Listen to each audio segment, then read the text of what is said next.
ஏன் அப்படின்னா சங்கரர் இல்லை அப்படின்னுட்டா இன்றைக்கு ராமரும் இல்லை, கிருஷ்ணரும் இல்லை.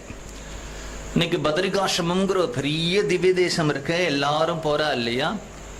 அந்த பத்ரிகாசிரமத்தில் இருக்கக்கூடிய பத்ரிநாதனை பௌத்த காலத்துல அலகானந்தாங்கிற நதியில கொண்டு போட்டுட்டான். அதை திரும்பி எடுத்து பிரதிஷ்டை பண்ணினது சங்கரர் தான். புரி ஜெகநாதருடைய காலத்திலையும் அப்படிதான் ஜெகநாதருடைய கோவில் ஆச்சு. இப்படி இந்தியா முழுக்க சுற்றி பார்த்தா 32 வருடங்கள் இந்த பூமியில இருந்து ஒரு ஆச்சரியமான காரியத்தை, ஒரு 1000 வருடங்கள் இருந்தா கூட சாதிக்க முடியாத ஒரு காரியத்தை ஆதிசங்கரர் சாதிச்சுட்டு போயிருக்கார்.